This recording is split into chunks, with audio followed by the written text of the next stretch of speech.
A sloth, a donkey, and a curious human. Send a prompt and see what they're doing. One hits record with a question on his mind. Two brothers pick it up, see what they find. Corn takes his time, Herman's got the facts. Back and forth, they never hold back. My weird prompts, come on in, that's where we begin. My weird prompts, glad you're here. This episode was generated using artificial intelligence. Please verify facts. You know, Corn, this whole show runs on GPU compute, and we wouldn't be here without Modal. Seriously. And that's what powers all our text-to-speech. Everything you're hearing right now. They're an AI infrastructure platform. Developers use them to run GPU workloads in the cloud with zero infrastructure headaches. If you're building anything with AI, check them out. Modal.com. The fog of war used to be a metaphor for the first 48 hours of a conflict. But here we are in late March 2026, and it feels like the fog has just become the permanent climate. It is the air everyone is breathing in the Middle East right now. Today's prompt from Daniel hits on something a lot of people are feeling on the ground in Jerusalem, which is this sense that the initial shock, the big maps with arrows, and the clear strategic objectives have all sort of evaporated. We are looking at a definitive war of attrition, where the leadership on both sides seems to have gone quiet, or at least lost the script. It is a grim transition, Corn. We have moved from that high-intensity kinetic phase we saw throughout 2025 into what I'd call a grinding stasis. By the way, today's episode is powered by Google Gemini 3 Flash, which is helping us process a lot of this incoming data. And the data from the last 24 hours really confirms this attrition model. We saw a massive Iranian ballistic missile barrage yesterday, March 28, and the way it played out tells you everything you need to know about where this war sits right now. It is no longer about a knockout blow. It is about testing the math of the other side's checkbook and interceptor stockpiles. Well, let's talk about that math, because that's where the reality lives. You mentioned 47 ballistic missiles launched by Iran yesterday, targeting air defense installations in the Negev. On paper, 47 missiles sounds like a world-ending event, but the reported interception rate was what, 87%? Exactly 87% for the heavy hitters. Israel's Iron Dome, David's Sling, and the Arrow 3 systems are performing at an elite level. But the cost-exchange ratio is becoming the real battlefield. When Iran launches a medium-range ballistic missile, it might cost them a few $100,000, maybe $1 million if it is one of the newer liquid-fueled variants like the Fatah 1. But an Arrow 3 interceptor? You are looking at $2 to $3 million per shot. Often, they fire two at a single incoming target to ensure a kill. Wait, 2 shots per incoming? So if 47 missiles come in, and they try to intercept all of them with that redundancy, they aren't just firing 47 interceptors. You're looking at potentially 94 interceptor launches for a single raid. So, you do the math on 47 missiles. Israel might have spent $150 million in 20 minutes just to keep the lights on in the Negev. And remember, that money is gone the second the fuse ignites. You can't recover an interceptor. It's a one-way transaction of capital into kinetic energy. And that is why it is attrition. It is not about whether the missile hits the target anymore. It is about whether the interceptor hits the Israeli treasury. It is a siege, just with Mach 5 projectiles instead of stone walls. I noticed the Israeli response was equally surgical, but almost routine. They hit IRGC logistics hubs near Isfahan. It feels like we are seeing a scheduled exchange of blows. Is there any variation in these targets, or are they just hitting the same warehouses over and over? It's becoming a bit of a target carousel. They hit a depot, Iran spends 3 weeks rebuilding the corrugated steel roofs, and then Israel hits it again. It really is a cycle.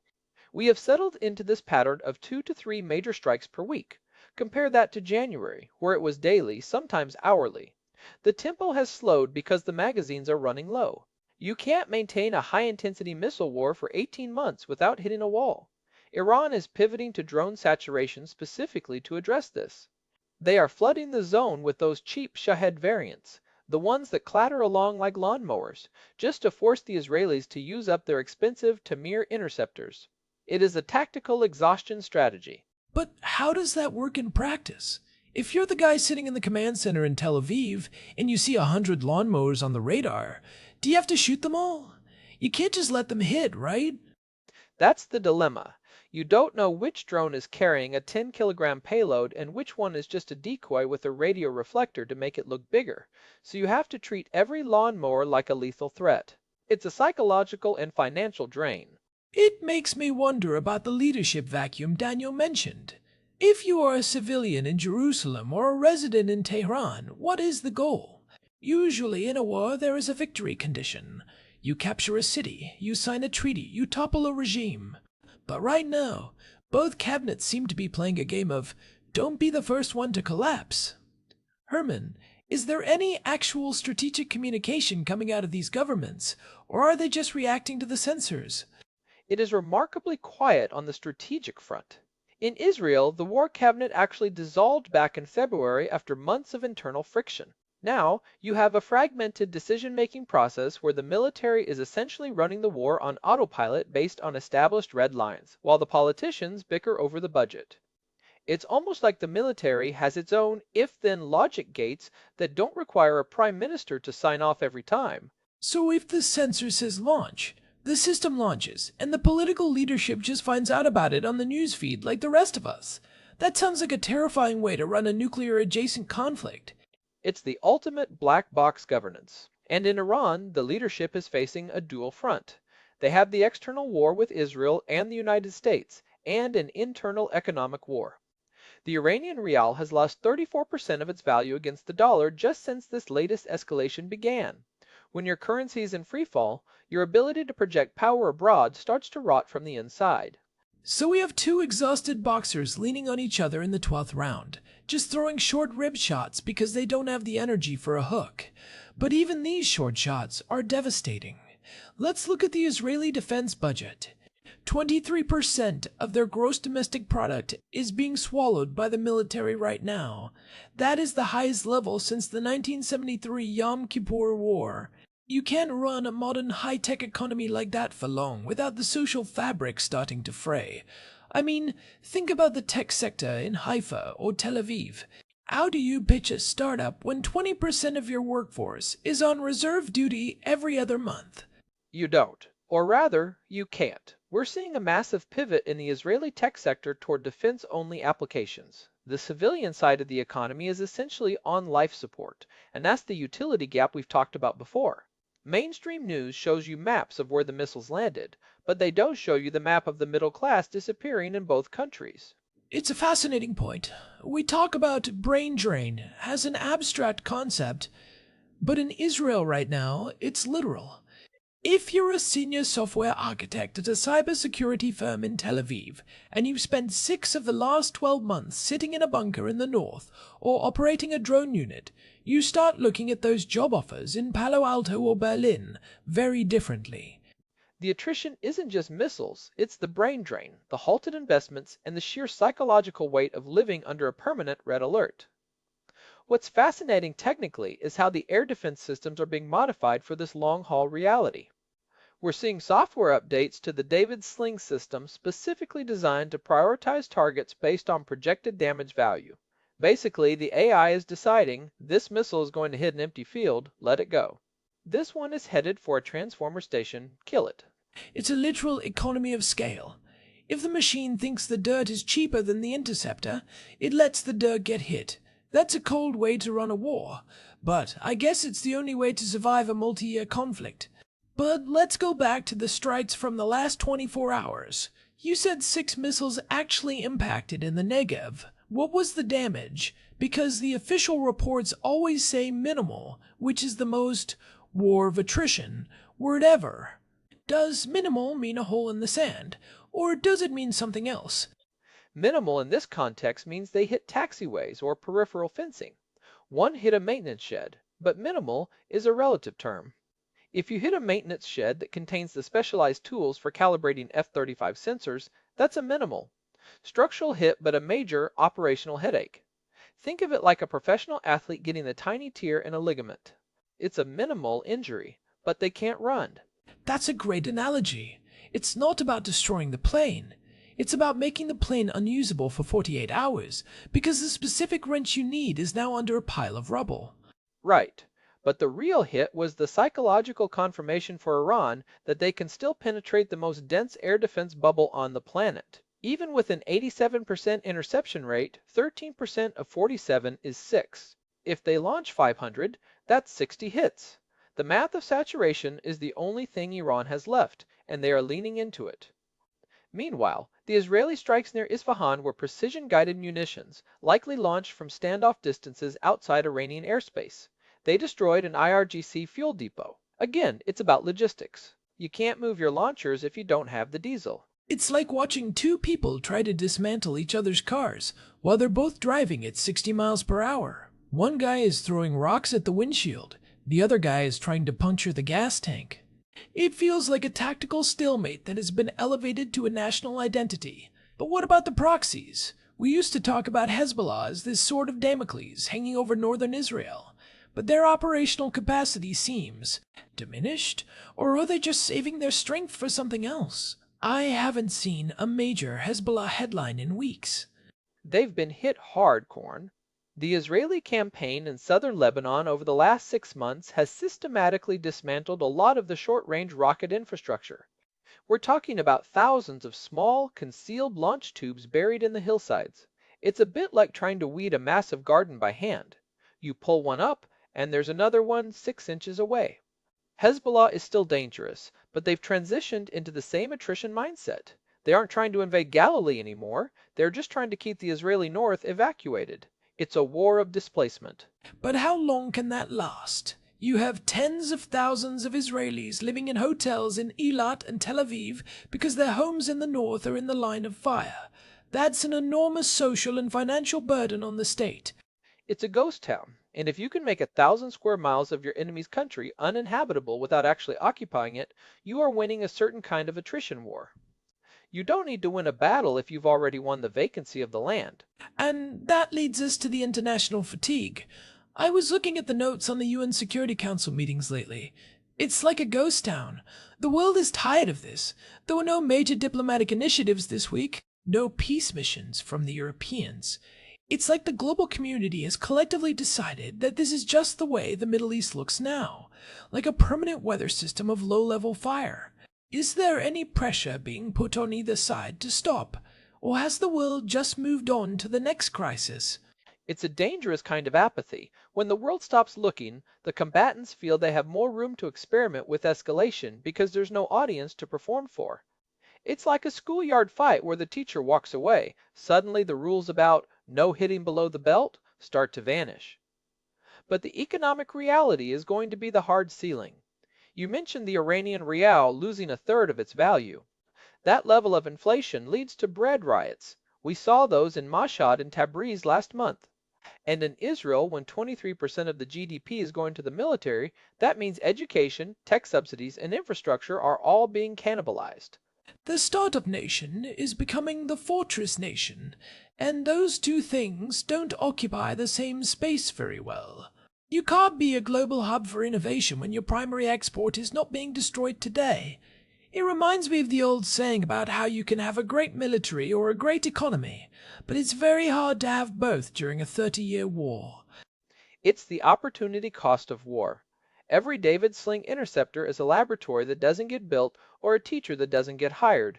I think that's why Daniel mentioned the loss of leadership clarity.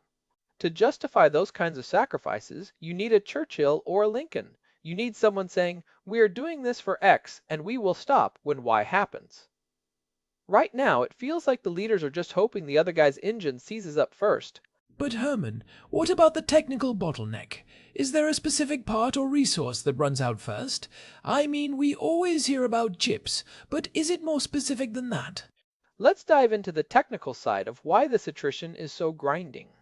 Most people think of missiles as these unlimited resources, but the precision components, the seeker heads, the guidance chips, those are specialized. This isn't just about pouring steel. Iran has become very good at sanction busting and using dual-use technology, literally pulling chips out of high-end consumer electronics, but they can't mass-produce high-end ballistic components at the rate they are firing them. That's why we see the shift to the Shahed drones. It's good enough technology. They are using the quantity of low-tech to defeat the quality of high-tech. It's a hardware hack of the Israeli defense budget. It's the classic T-34 versus Tiger tank argument from World War II, but with silicon and rocket fuel. If I have 1,000 cheap drones and you have 100 expensive missiles, eventually I win the math game. But what is Israel's counter to that? They can't just keep firing $3 million interceptors at $20,000 drones. I mean, at some point the accountant just walks into the war room and says no more. They are accelerating the deployment of Iron Beam, the high-energy laser system. This is the big pivot everyone is watching for 26 and 27. If they can get the power requirements and the atmospheric scattering issue solved, and that's a big if in the dusty Middle Eastern air, the cost per shot drops to essentially the price of the electricity. That is the holy grail for breaking the math of attrition. But what about the limitations of lasers? I've read that they don't work as well in heavy cloud cover or sandstorms. Doesn't that just create a weather window where the drones can still get through? It's not a magic wand. If you have a comps in one of those heavy dust storms, the laser loses focus. The beam scatters. So even with Iron Beam, you still need the kinetic interceptors as a backup. It's just another layer of the onion, and layers cost money. For the next few months at least, it's a race between Iranian drone production and the Israeli treasury. Let's talk about the domestic side in Israel for a second. With the war cabinet dissolved, who is actually making the calls on these retaliatory strikes? Is it just the IDF chief of staff, or is there some shadow committee we don't know about? It's a very decentralized structure right now, and that's part of the lost script, Daniel mentioned. You have the Ministry of Defense and the Prime Minister's office, but without a unified cabinet, there is a lot of friction. We've seen reports of uncoordinated strikes, moments where the military takes an opportunity on the ground that might not align with the long-term diplomatic goals, simply because there is no clear directive from the top. It's tactical drift. You win 100 small battles, but you don't have a plan for the war. It's like a chess player who is great at taking pawns, but has no idea how to achieve checkmate. That's a recipe for an accidental escalation. If one of those uncoordinated strikes hits something high value or high symbolism in Iran, like a religious site or a high-ranking civilian official, the whole controlled attrition model goes out the window. It's like two people pushing each other in a hallway. It's fine until someone trips and hits their head on a radiator. Then it's a different fight. Does the IRGC have the same internal friction? The Iranian side is equally opaque, but for different reasons. The IRGC has a lot of autonomy. Their strikes on the Negev yesterday were likely planned weeks ago, but the timing might be tied more to internal IRGC politics than any grand strategy from the supreme leader. They need to show the domestic hardliners that they are doing something to justify the economic misery they are putting the country through. If the people are hungry, you have to feed them images of missiles launching. It's performance warfare. Performance warfare. That's a bleak term. You're killing people and spending billions just to maintain a domestic narrative. But let's look at the actual takeaways for people trying to make sense of this. If you are watching the news, how do you distinguish between noise and signal in a war of attrition? Because every explosion looks the same on a 30-second news clip. The first thing I look at is the interception rate. Forget the number of missiles, look at the percentage they get through. If that 87% number starts to dip towards 70 or 60, it means the defense systems are being overwhelmed or the interceptor stocks are critically low. That is a leading indicator of a major shift. The second thing is the target selection. This week we saw fuel depots and air defense sites.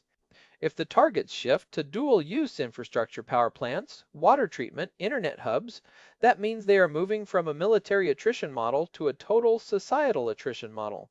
That's a much darker phase. We saw a hint of that in the cyber attacks on the Haifa power grid last month. It's moving from, I want to break your army, to, I want to break your country. We aren't there yet, but the economic indicators you mentioned suggest the countries are breaking themselves just by staying in the fight. The 34% drop in the real is a massive signal. That's not just a market fluctuation, it's a total loss of confidence in the state's ability to manage the future. Herman, does the average person in Tehran even see this as a war for a cause anymore? Or is it just the way things are? From the data we're seeing, it's becoming the way things are. There's a profound sense of fatalism. And on the Israeli side, keep an eye on the tech sector. If the venture capital starts to dry up because people are afraid their engineers will be in uniform for 6 months out of every year, that's the silent attrition. You don't see that on a map, but it's a mortal threat to Israel's long-term survival as a high-income nation. If the talent leaves for Berlin or Palo Alto, the fortress becomes a hollow shell. I think one of the biggest misconceptions people have is that because the strikes are becoming routine, the risk is lower. But it's actually the opposite. In a war of attrition, the breakthrough happens suddenly. It's like a dam. It looks fine, it leaks a little, and then it's gone. One side hits a critical shortage of a specific component or a specific type of fuel, and suddenly their entire defense posture collapses. Is there any historical precedent for this kind of high-tech attrition? The closest thing might be the War of the Cities during the Iraq War in the 80s, but that was much lower tech. This is the first time we've seen two advanced states with massive missile and drone inventories just grind. It's the Hemingway law of collapse, gradually, then suddenly. We are in the gradually phase right now. Both sides are trying to hide their leaks. Iran is trying to look like a regional superpower while their people are struggling to buy meat. Israel is trying to look like an invincible fortress while their debt to GDP ratio starts to look like a red line. The suddenly part happens when the money runs out or a system fails during a major raid. Let's talk about the lost leadership, part of Daniel's prompt. If you were advising the leadership on either side, not that they'd listen to a sloth and a donkey, how do you exit a war of attrition? Because history shows these things usually only end when one side literally cannot move or a third party forces a stalemate. Is there a middle way out of this? Usually it requires the shaking of the table, a massive diplomatic intervention, or a change in government on one or both sides. But right now, the domestic politics in both countries are so polarized that peace, or even a ceasefire, is seen as a betrayal. It's a sunk cost, fallacy on a national scale. We've spent so much, we've lost so many, we can't stop now without a total victory. But total victory isn't on the menu in 2026. There are no tanks rolling into Tehran, and there are no Iranian flags over Jerusalem. It's a math problem with no solution. It's the tragedy of the situation. The technology allows the war to continue at a low simmer indefinitely. In the old days, you'd run out of horses or food and the war would end. Now, you just keep printing money and importing chips, and you can keep the missiles flying for years. That's a profound point, Korn. We've automated the logistics of destruction to the point where the natural end of a war exhaustion takes much longer to reach. The efficiency of modern warfare has actually made it harder to stop. We've perfected the art of the forever strike. And as we mentioned in that episode about news maps, the way this is reported doesn't help. We see the flashes, but we don't see the erosion of the foundations. We're watching the roof burn while the basement is flooding. So, for our listeners, the informational briefing is this. The last 24 hours showed us the current steady state of the war. A large-scale but largely intercepted Iranian strike, a precise but limited Israeli retaliation. The math of the interceptors is currently holding, but the math of the treasuries is failing. We are in a period of tactical drift, where the soldiers know what to do, but the leaders don't know where to go. It's a war being fought by the machines and the middle managers. And keep a close eye on those interception percentages. 87% is the number to beat. If it stays there, the status quo holds. If it moves down to 75, the calculus changes overnight. And watch the economic headlines as much as the military ones. The next major strike might not be a missile, it might be a bank failure or a general strike. Those are the kinetic events of a war of attrition. It's a sobering reality. Daniel's feeling of a lost script seems to be the most accurate assessment of the conflict right now. Both sides are just reacting to the next sensor blip, the next drone launch, the next protest. It's a loop. We will be keeping a very close eye on this, obviously, because the loop has to break eventually. We have to. The implications for global energy, for tech supply chains, and obviously for the people living through it are just too high to ignore. But we need to look past the performance warfare and see the structural decay underneath. The real story isn't the explosion, it's the cost of the fuse. Well, I think that's a good place to leave it for this update. It's a lot to process, but that's the world in 2026. We are all living in the attrition now. Thanks as always to our producer, Hilbert Flumingtop, for keeping us on track and making sure we don't drift too far into the fog ourselves. And big thanks to Modal for providing the GPU credits that power this show and allow us to process all this data in real time. Without that compute power, we'd be just as lost as the strategists. This has been My Weird Prompts. If you are finding these deep dives helpful, we are on Spotify if you haven't followed us there yet. It's the best way to make sure you don't miss these briefings as the situation evolves. We're trying to provide the signal while everyone else is focused on the noise. Stay curious and keep looking for the signal in the noise. Don't let the minimal damage reports fool you. Everything has a cost. Talk soon. This episode was produced using Google Gemini 3 Flash, text-to-speech by Chatterbox. Thanks for listening to our